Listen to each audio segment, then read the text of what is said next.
I had $20,000 saved up. I already knew sooner or later I was going to jail. It was already in my head. I can't keep living like this. It's not good. I had a baby on the run. I had a daughter on the run, and I can't do a lot of things. So it's like, what should I do? This is gonna hurt. It's time for the Suffering Podcast.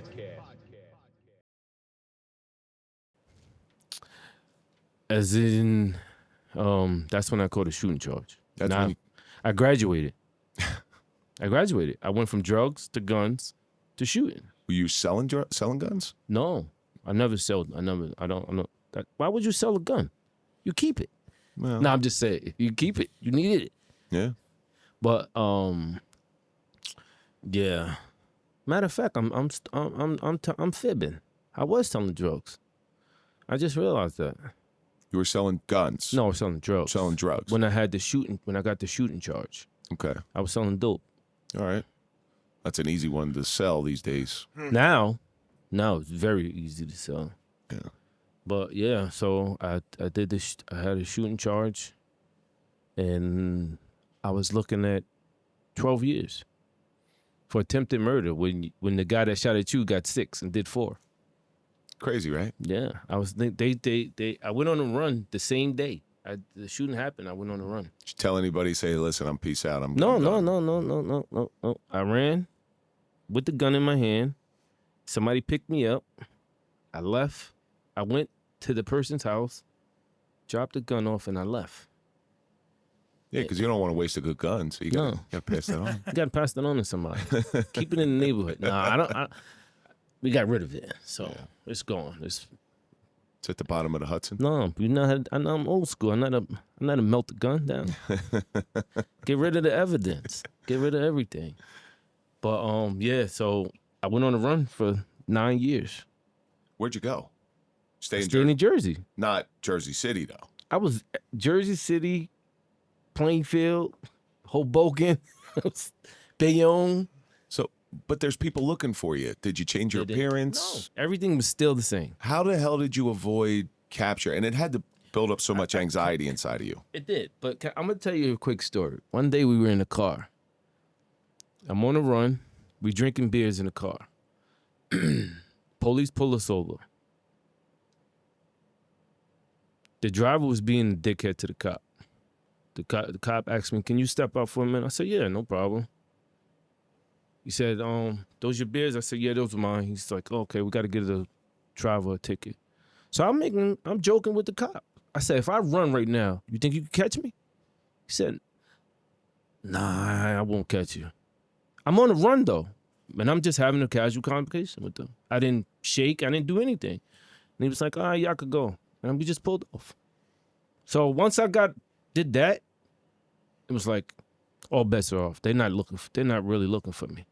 They would show up to my mom's house and my stepmom's house and ask, "Have you seen him?" And she'd be like, "No, I haven't seen him." When I probably was there a week ago. I know she was trying to protect you, but was she really protecting you? Because she could have gotten in trouble. Yeah. Yeah, so. Now, you're on the run for 9 years. But are you looking over your shoulder? You're just I'm calm? just coasting, man. I'm just coasting. Whatever comes, if it comes, it comes. So the one thing about the law is the law has a very good memory. Yeah. They remember shit. And eventually it catches up to you. I mean, listen, I know friends that have been on the run for a long time. I know a guy that was on the run and was real good at making fake IDs. Right. And Matt Cox is his name. He was FBI's #1 most wanted. Wow.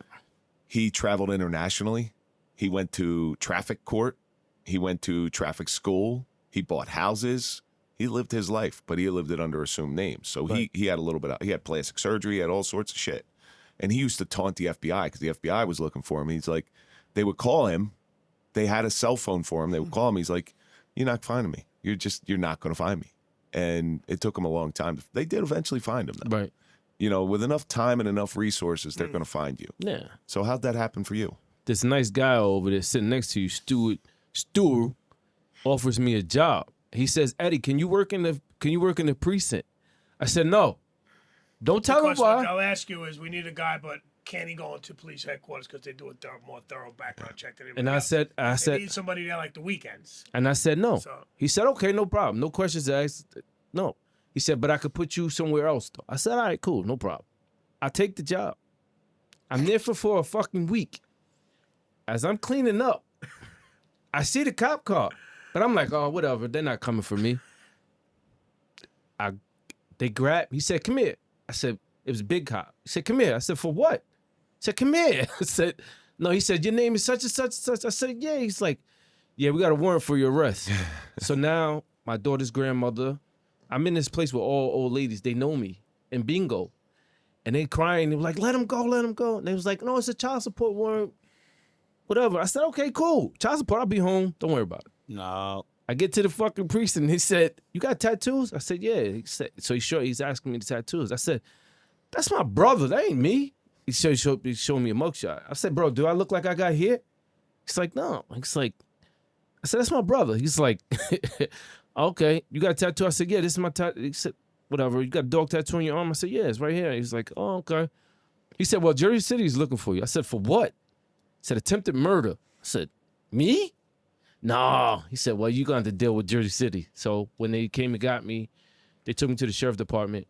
And I just kicked my feet up. I said, it's going to be a while till I come home. I go to jail, and I got my charges dropped to aggravated assault. 2 years probation. Now, here's the $1 million question. Yes. You see Stu getting you this job, Right. as a detriment and a way that you got caught. Do you understand what happened? That's some sort of divine intervention. Yes. Because in my head already, I had $20,000 saved up. I already knew sooner or later I was going to jail. It was already in my head. I can't keep living like this. It's not good. I had a baby on the run. I had a daughter on the run. And I can't do a lot of things. So it's like, what should I do? Like, and with him giving me that chance, even even him mentioning it was like a light bulb went off. I know they're going to do a background check on me. And it's going to pop up. And But it didn't in the beginning. Yeah. And here's like a point. He's getting SSI because of his condition. Mm-hmm. So he just wanted to make some more money. But next thing you know, he passed the background check. I didn't know. He never told me the situation, so I'm not thinking, hey, they're coming. But like at the end of the day, he was, he's starting to make money, wants to better his life. Right. Boom. You always got to make forward progress, and Right. in your current situation of being on the run, there's no forward progress. No. There just It was just you stagnated while everybody else's life is moving, and that's what made me angrier. Like you're seeing life pass you by. yeah, people going on trips and doing this and this and this, flying out of the country. I can't go the fuck out the country because I can't get out. I can't give them my ID. So it was like, nah. So you get your charges dropped to aggravated assault. But Do you do any time? I did like a month and a half. You did a month and a half, I said, and then let me go. and you're out. So this thing that you're running from, which becomes this over time, this specter that's haunting over your shoulder, like I'm going to get you. I'm going to get you sooner or later. I'm going to get Right. you. When somebody comes in your life and puts you in the position that we're always in the position we're supposed to be in, right? Yeah. And put you in that position, and that you meet that specter for the first time that's been over your shoulder for 9 years, Right. and you face it head on, and then it's not as bad as you thought. Right. But it would have been because I fell under the old bill of the bail reform. I would have been doing more than 12 years. My lawyer was telling me you were looking at maybe 20. So in a way, I'm like, I'm glad I did run. I'm glad I didn't. I'm not glad I ran that long, but I'm glad I did run.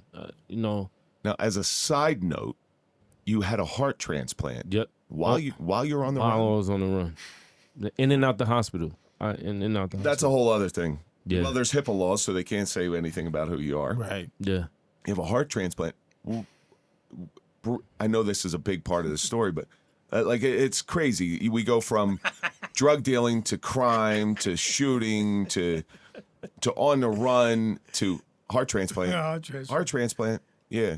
Yeah, it was crazy for me because I sitting in the hospital all the time. I sat in the hospital for like 6 months before my heart transplant, and I was just waiting. Like I know they're gonna come through this fucking door sooner or later, and they never came. You've been dead. Yeah. Yeah, and then my social worker said to me, did you are you on a run or anything? I said no. She said, because if you are, I don't know about the drugs, us giving you drugs in New Jersey, in the prison, because she was fighting a case in Georgia. So I was like, no, I'm not. I don't have nothing going on. She was like, okay, I just want to make sure. Yeah, you got nothing to lose. You might as well tell her a lie. Yeah, why not? You gonna call cops? Yeah. But I forgot about the HIPAA law. And one hospital I went to, I gave them, God bless the dead, I gave them my father's name. I used my father's name, and I was like, and they sent the bill to my mother. And she was like, where'd he get this bill from? I was like, Mom, that's me. She was like, are you serious? I said, yeah. What was I supposed to do? I had a heart attack. I had to get to the hospital. She was like, okay. Now, do you think the heart going bad had anything to do with your drinking or your lifestyle? Genetics. It was genetics. Yeah, Okay. So genetics. you have that in your family. Mm-hmm. And now there's a new little trial on the horizon for you. No, yeah, now I need a kidney transplant. Now you need a kidney. Okay. Right. Now is that also genetic? Yes. Okay. But it got worse because of the medication for my heart. The medication for my heart is messing with my kidneys. Okay. Yeah. And you're on a list now. But now when you're on a list, you're free and clear of all I hope you're free and clear of all the charges because I don't need the door being broken down. No, everything's done. Okay. And if you're not, we'll pretend like it is. Okay. He's gonna arrest him. It's definitely done. It's definitely done. So now you're on the list for kidney transplant. Yes. Okay. Do you know your type? I want you to give it out there. I want you to B tell positive. You're B positive. Be positive. Yes. And we had somebody in here that had a kidney transplant. It's a long road. Yeah. It's a really long road. You know. He's had two of them actually. Oh, see, lucky him. Yeah. Butch. One. Butch had one, right? Yeah. Lucky him. Lucky whoever gets one. Lucky to them. Well, he was somebody who he knew was kind enough to donate the kidney. Right. And I didn't know this. The cool thing that people don't know about kidney transplants, like if I donate a kidney to you, It goes to somebody else. You could when you need one, you're already on the list. I'm top of the list. Right. Because that's the big fear, right? I got Right. 2 kidneys. Well, what if I need one? I don't want to blow 2 of them. I got a backup. Right. But you go to the top of the list, so you're okay. Yeah, I had a guy. Jason knows this story. I had a guy that was willing to donate his kidney, but his ego got in the way. Yeah. He's saying, "What if I donate my kidney to somebody and they don't do the right thing by it? It's not up to you. Who's it? It's not up to you to do that." You've been through enough, right? Right. You're obviously still here for a reason Right. because you're not done yet. You got a little bit more to do. But So what if that kidney will give you the opportunity to meet your full potential? and I'm going to go I'm going forward with that. So if you had a crystal ball and you get your kidney, Mm-hmm. what's the rest of your life going to look like? Whatever normal is, that's what I'm gonna do. See, Family trips, things of that nature. I have to respectfully disagree with you, Why is that? okay? Because you're given the gift of life. Right. It would be a waste for you to have a normal life with that gift. You need to do something extraordinary. But whatever normal is, I don't know what it is. Extraordinary might be the normal. You get what I'm saying? Fair enough. I might be able to jump out of a fucking plane, but I've done it. which black guy you know is gonna jump out of a fucking plane?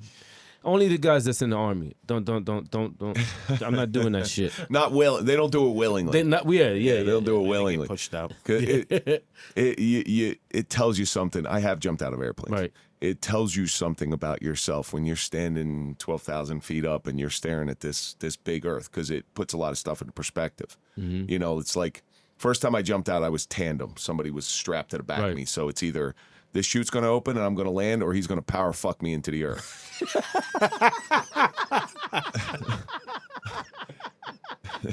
Oh shit! Oh shit! One of the two is going to happen. Oh, shit. And once you're out of that airplane, Right. you're free. So Shit! you lived most of your life standing on the edge of that airplane with no parachute. Now you got a little bit of a parachute with your newfound life, with your Right. sobriety, with your new heart. Now you just need a kidney. And then once you got that kidney, you're free, bro. Right. You're free to do whatever you want to do. But I mean, no, I feel free anyway right now. But you know, I got my limitations because I have to live off of a machine. So, you know, but I do stuff. You know, you said extraordinary shit, right? So, me, like now, I do extraordinary shit. I'm on this podcast with you. This is extraordinary. Like, who the fuck would thought? I never would have thought I'd be on the And podcast. this guy barely talks, so. Yeah, and I barely talk. And you got me here for a fucking hour? Extraordinary shit. I get to be a father all over again, right? That's extraordinary. My daughter's 6, my youngest is 6 years old. I'm there for them. I'm there for her. Like, I was there for my other kids, but except for one. But I'm there faithfully. Like, Daddy, can you come to my school? Daddy, can you do this? Daddy, I need you to take me here. Daddy, can you do... She just called me. I mean, she called me earlier and was like taking pictures of me on FaceTime. And I'm like, what are you doing? She's like, I love my daddy. And I was like, and I love my baby, right? I'm a grandfather of 3. My granddaughter just was born. I got to hold her. I get to live that all. I get the chance to be a father, a grandfather / father to her. You know, that's beautiful stuff. That's extraordinary shit to me. So Anything, if I get this kidney, anything out of that, after that, it's already, will it be the same to me or will I turn it up some more? So living tomorrow is extraordinary. You understand? That's the Right. point I'm trying to make. So Stu here. Right. And Jason, listen, I don't know you. I don't know you, but I'm sure your sobriety has led you to some extraordinary things. So you got somebody like Stu here. Right. He took his sobriety 33 years, right? 33 years. God willing, next month. And he took that opportunity and he did something extraordinary to it. And here's it doesn't have to be this grandiose thing. It's the small things. Right. It's him introducing me to his circle, him trusting me enough Right. to introduce me to certain people who I hold very dear to my heart now, because that's extraordinary. Right. To give him opportunities, to give me opportunities, to give this person opportunities. Because listen, we go around this thing once, right? This life is it's limited. We got an expiration date, and it's what you do while you're here that makes the difference. Stu has, by you meeting Stu and me meeting Stu through Mike DePalma, I've gotten an opportunity to highlight some really beautiful things in this world. You're turning out to be really one of them. Thank you. And Jason, I think you're going to have a whole new episode on for you as well. My I just want to say one thing. Like, as far as him hooking up with Stu, so it's almost like this big triangle that we have here because he is my sponsor. Oh, really? Yes. So Got 8 years. he has 8 years sober. Congratulations. I got Thank you. 2. It's this big thing here, and I'm grateful for him, man. He's I love him to death. If I could give him mine, I would. But unfortunately, I can't. But I really, really, really hope he gets kidney. And I think Because you he will. saved my life right now. Yeah. These 2 guys, forget about it. Let me just say this, Mike, not to interrupt you. First of all, Mike Felice sitting in his chair. I never said that out in the air. It's my first time I'm here when Mike's not here. I know you're here, brother. We feel your presence, no doubt about it. Respect to your family. This guy, and I'm going to say this to not take life for granted. I was just telling somebody yesterday, I said, Ed's got to poke up every night to the portal, the machine, and, 8 hours, can't twist and turn. You got to be still every day. And the man's out with a smile, and he's working, and he's there for his kid. He told me before on the phone. He's like, I said, I'm going to be there 4:15. He goes, you said 4:30. I said, why, man? What are you getting fucking, you getting mad for? I want to spend 15 more minutes with my daughter. But he said that. That shit hit me. I was like, damn. I said, man, give me a break. But I played it off. But he hit me. It was like, it stopped me in my tracks. I was like, this guy wants to spend 15 more minutes with his daughter. Time is precious. Right. And that's my point. And people out there, if you can help this man, Butch went through it. Butch was on the show. And this man needs a kidney, man. Anybody could be a donator. We appreciate you. Please do not hesitate to reach out to Kev and the show. I love watching Butchie smile. I really Yeah, do. he's loving it, man. He's doing great, man. He's pissing like a champ. He said. But so somebody as simple that Stu introduced me to Benny Love. Yeah, man. Right? From what I hear about Benny, him and I should not be sitting in the same room. No, you shouldn't. Okay. Absolutely not. All right. That's Benny Blanco. That's my boy, though. That's my boy. Let He's a me- good guy. So the first time Benny's in here, he's sitting in that chair right here, and he's got this scowl on his face because he's sitting across from two cops. Right. It's like this. I'm like, It was. I'm starting to think. I'm like, I don't know. I'm starting to get a little nervous here. By the end of the show, it was all smiles. Right. And then the next time I saw Benny, it was hugs. And Benny has been one of our most solid supporters. I'm not kidding you. Benny's a good guy. Benny's a great guy. Great guy. No, Who sometimes has the a kids, really they is. who has a would, sketchy past, Right. but he chose to do something with extraordinary with his second chance of life, and I think that's where you're gonna get. Let's go back to the heart transplant. I came in the rooms on a run with a heart transplant. Stu calls me to say, Eddie, let's go to a speaking commitment. Let's do this. Let's go here. I'm there. That's my extraordinary shit right there.